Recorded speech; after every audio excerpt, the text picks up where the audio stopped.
আমার কি হচ্ছে, ভুল হচ্ছে এখানে, বলটা ড্রিবলিং করতে পারছি না এখানে। বল ড্রিবলিং কেন করতে পারছো না? বল ড্রিবলিং কেন করতে পারছো না? তার পরিবর্তে বলো স্যার আমি ভালো খেলতে পারছি না কেন? প্রথমেই তুমি যেটা ভুল করছো, সবসময় বল দেখছো। কি দেখছো? বল দেখছো। তোমাকে তার পরিবর্তে কি করতে হবে জানো?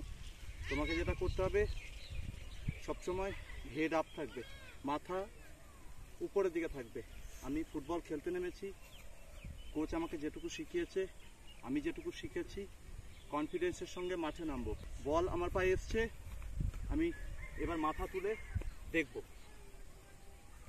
প্রথমত বল নেওয়ার আগে তোমাকে মাথা উঁচু করে দেখতে হবে তুমি কোথায় আছো, অ্যাওয়ারনেস রাখতে হবে। কি অ্যাওয়ারনেস রাখবো? অ্যাওয়ারনেস অফ স্পেস, কতটা জায়গা আছে, টিমমেট কোথায়, অপোনেন্ট কোথায়, তোমার টার্গেট কোথায়, কি করতে চাও বলটা নিয়ে, ডিসিশন মেকিং, সব কিছু আগে ভাবতে হবে। এবং সবথেকে ভালো কথা, ভালো ফুটবল খেলতে গেলে তোমাকে মাথা উপরে রাখতে হবে, মাথা উঁচু করে ফুটবল খেলতে হবে। অপোনেন্ট আসছে, তুমি ফার্স্ট টাচ ভালো দাও, মাথা উঁচু করে দেখো কে কোথায় আছে, খেলে দাও। এক্সট্রা ড্রিবলের প্রয়োজন নেই। ড্রিবল কখন করব? যখন প্রয়োজন তখন ড্রিবল করব, যখন প্রয়োজন নেই মাথা নিচু করে অকারণে ড্রিবল করব না। বোঝা গেছে? আমাকে একবার দাও, আমি দেখাচ্ছি।